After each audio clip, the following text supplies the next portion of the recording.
Goeiemôre, wat 'n wonderlike voorreg om weer op hierdie Saterdagoggend met u te kan praat.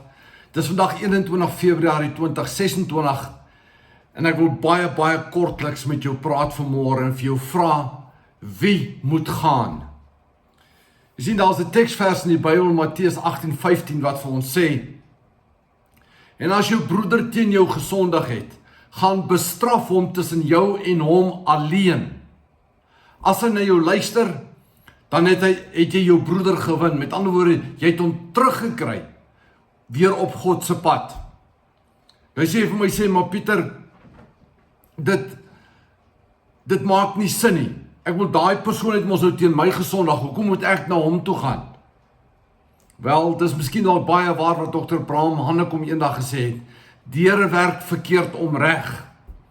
En is dit nie so baie waar nie? Daar is so baie dinge in die Bybel wat ons nie verstaan nie. Maar dis wat die Here van jou en van my verwag. Ek en jy moet die minste wees. En dan daardie saak met daardie persoon wat jou te nagekom het, gaan uitsorteer en om by implikasie dan te gaan win vir die Here, om weer op die pad te bring, by wyse van spreuke. Liewe mens, ek weet dit is nie elke dag maklik nie.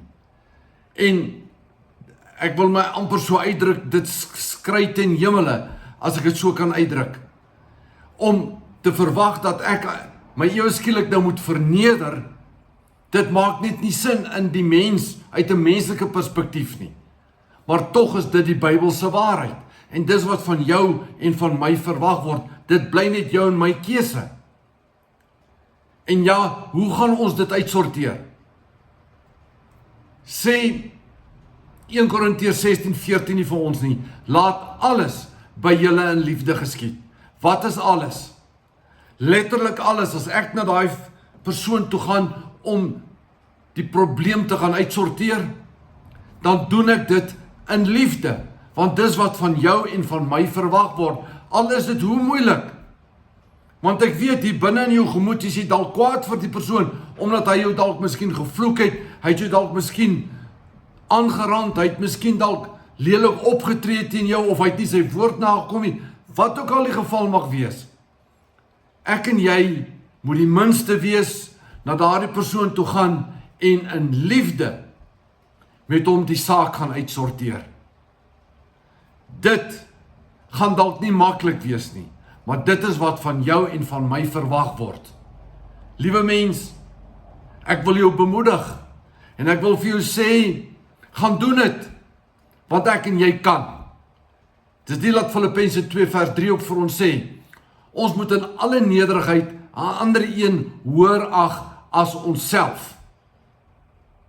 En dis presies wat hier gebeur in hierdie scenario, dat ons die ander persoon, al is hy verkeerd, al of was sy verkeerd, nog steeds die minste te wees.